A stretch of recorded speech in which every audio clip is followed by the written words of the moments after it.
Hello everybody, it's Mr. Boersma, and I'm here to go over the Romeo and Juliet overture cello part with you. The beginning of this piece is pretty simple. Not too fast, pizzicato. Pay attention to the key signature. We're in C major here, or A minor, depending on how you want to think about it. So there are only C naturals and F naturals. That means we're going to be using our second finger a lot, until we see accidentals. Let's start it and see how it goes. 1 and 2 and 3 and 4 and 1.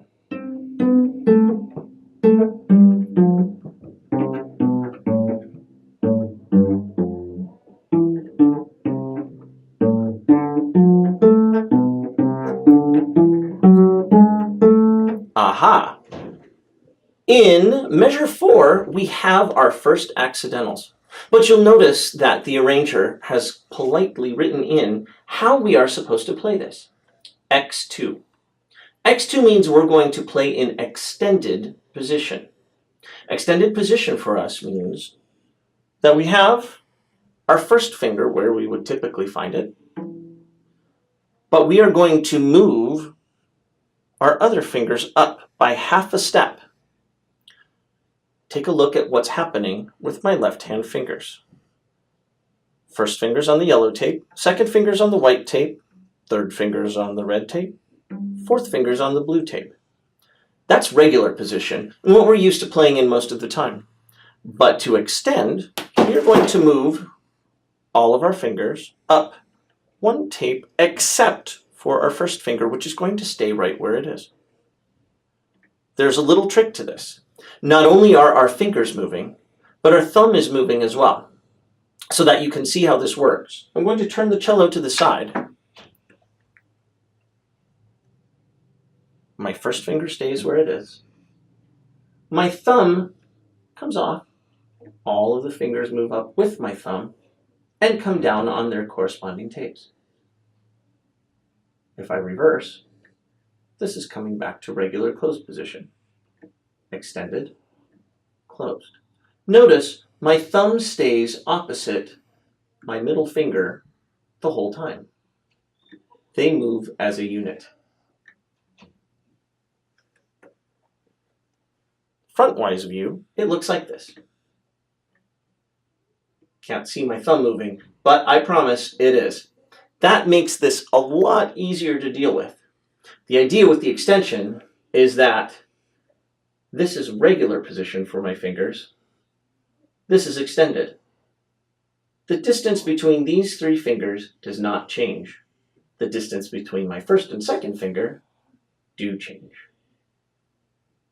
Extended, regular. You could practice that a little bit if it's something you're not comfortable with. It helps a lot. Again, at measure 4, 3 and 4 and.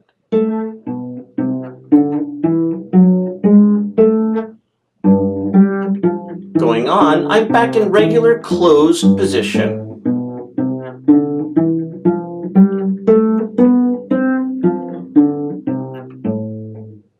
And so on and so forth. The next challenging piece, and it's not really that challenging, but it's something to look at, is in measure 10, where I have a G sharp. Again, you'll notice that the publisher has put in a suggestion for how to do this fingering. Extended 1. In this case, I'm not going to extend forward, though. I'm just going to extend my first finger back. Everything stays exactly where it is, but my first finger goes back just a little bit.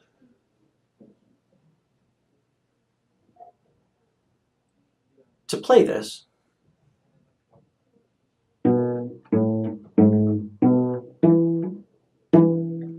now, what's very important is that our fingers come right back to where they need to be to play this B natural.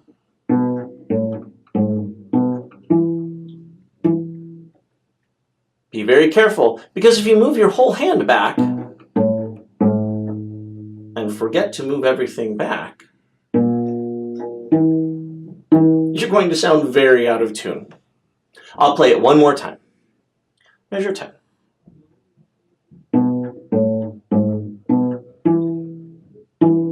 Then arco.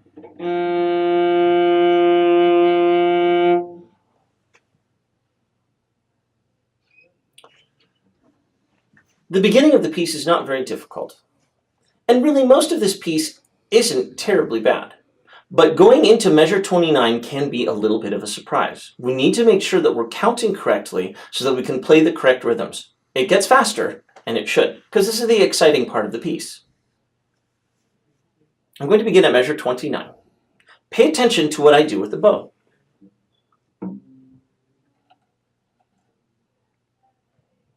One, two, three, four.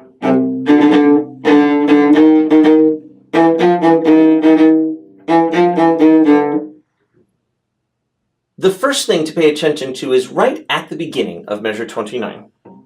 Down, down, up, down. That's going to give it that very aggressive sound that really makes this piece just take off here.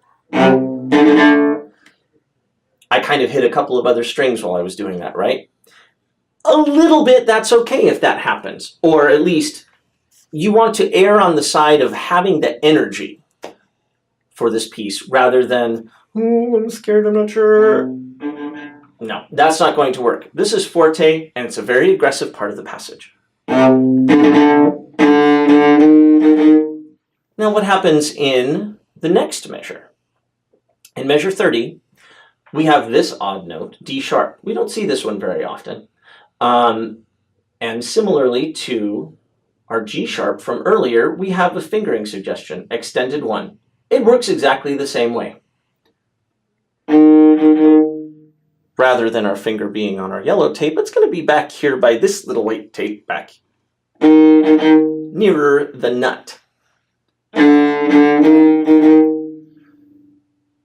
After that, we play an E natural. So we just move our hand back up to it.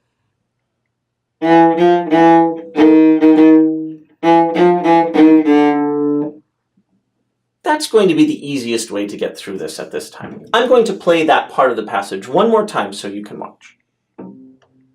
3, 4.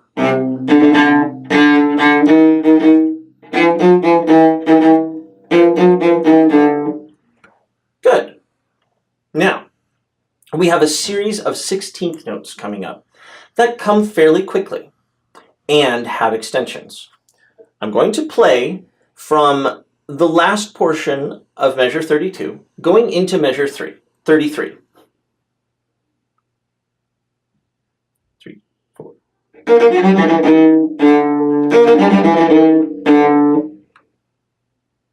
It doesn't sound too hard, but the bowing can really get turned around here, so I recommend practicing it slowly.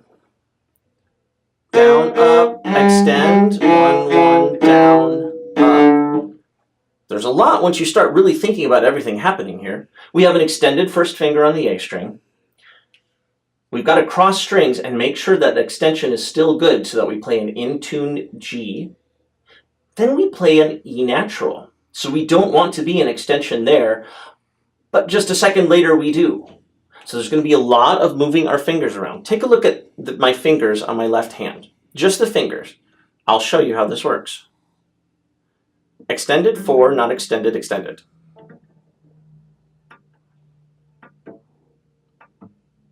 We do a lot of moving here, so pay attention to it.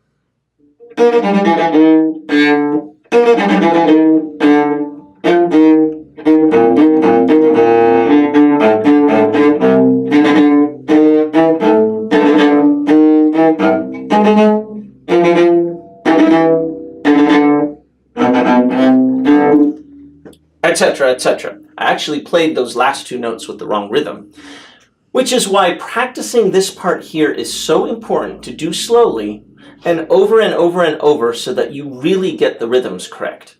That is what's going to make or break how this sounds in the concert. I recommend practicing it very slowly. I'm going to start it from the first measure of the first ending, measure 39. I also recommend counting out loud as much as possible.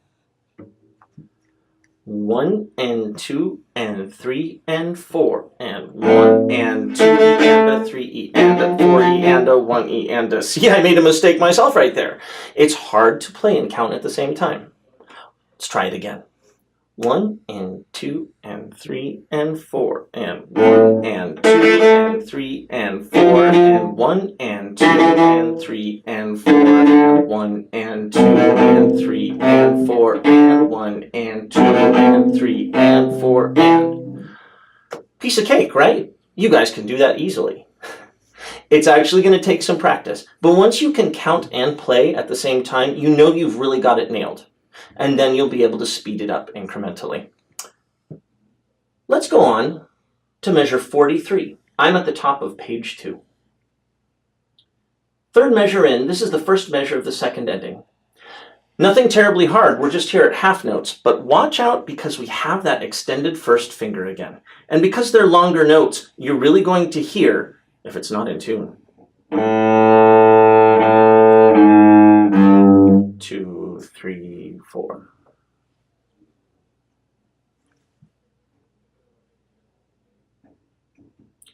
Measure 46, when we come back in, we're going to keep this in first position, which will make it a little bit easier in terms of having to shift, but it's going to make it a little bit harder in terms of our extensions. I want you to notice that you are going to be playing a B flat and immediately after an E natural. So you're going to have to move your first finger very quickly. I'm going to demonstrate. The last half of measure 46. 3, 4. Whew. And we've got a string crossing as well. Make sure that you maintain the weight of the bow on the string. It got a little bit of a squeak in there, but better that than not to hear the note at all in this case. Nice curved fingers on your left hand will also help you avoid accidentally making the A string freak out when we come over on the string crossing. I'll demonstrate it one last time.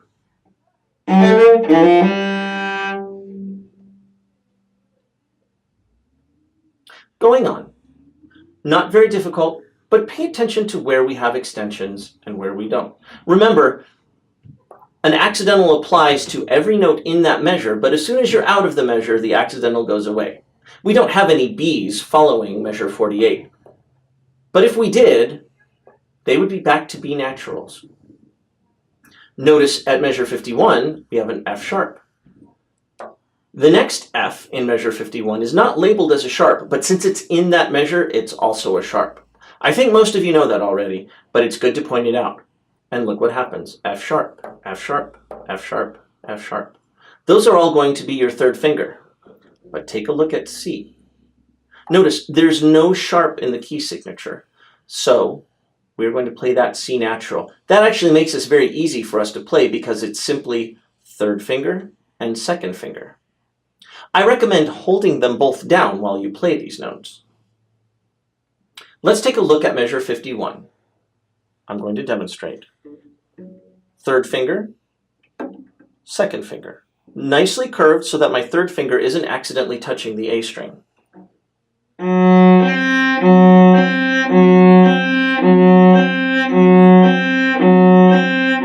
at my left hand. I'm not moving anything at all. The only thing that changes is my bow from string to string.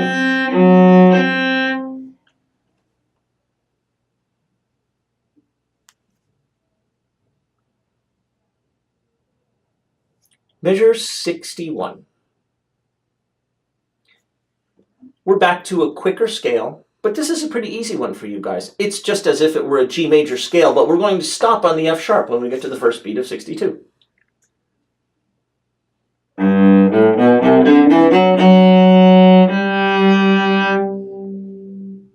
No problem.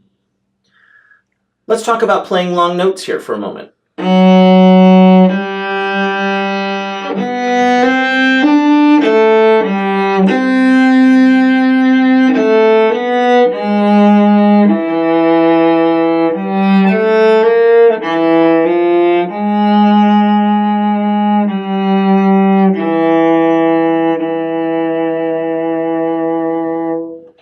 That's a beautiful melody line for us. We want to make sure that it's heard. Notice it's forte, and we're playing nice long bows. To make that happen, we have our bow on the string. Make sure to have it a little bit close to the bridge. The closer to the bridge we are, the louder we can be. But to play close to the bridge can be a little tricky. If I'm not careful, I can get that kind of horrible sound coming out. So it's important that we keep a lot of good weight on it. And this is just on an open D. Keep a lot of weight on it so that we can have a nice, long, even, sustained sound. And that's what we really need at measure 62.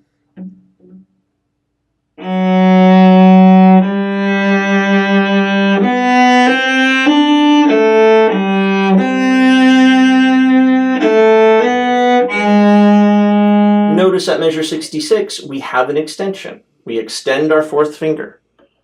Works exactly the same way as the other extensions we've talked about, but we don't need to hold it there for very long because you'll notice in measure 67, we have a G natural.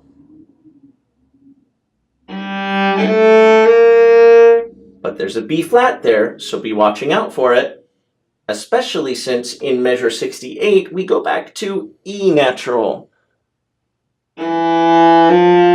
And extend our fourth finger.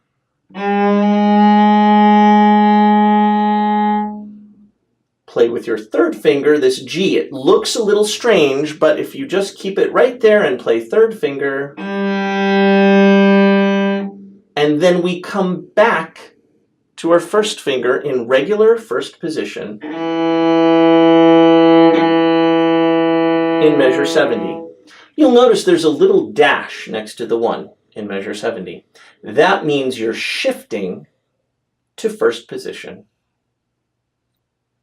I'm going to play that passage for you one more time, starting from one measure before 62. Oops,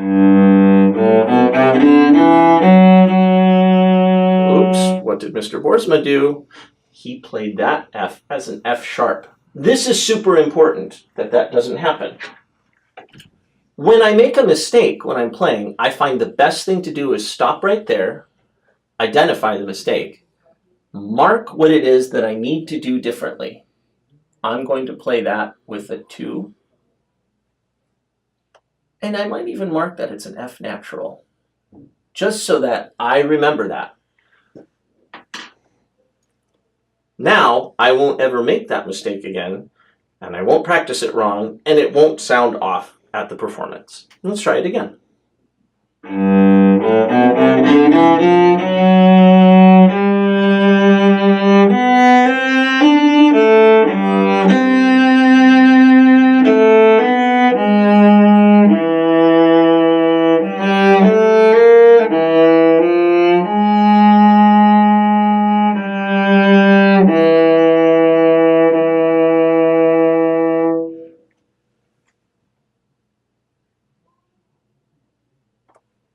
The last part I want to take a look at is in the coda.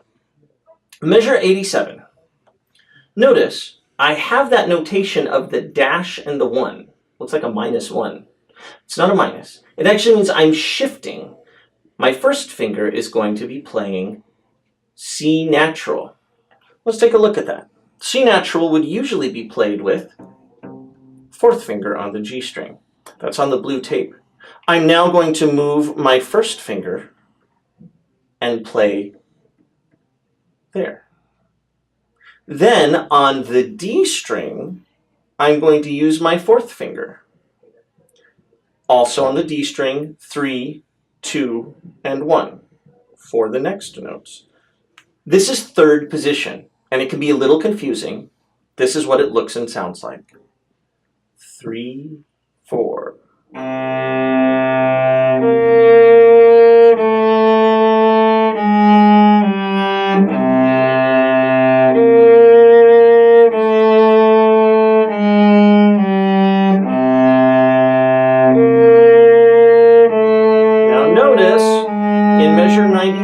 I have a -2. It's not really a -2. It means shift to 2 to play F natural.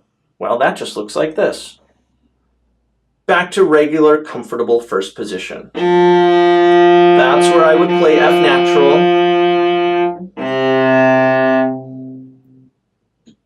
And the final three things that we play, these are called double stops. You've played these before. And we're just going to play open C and G together like this. There's a big rest and a lift.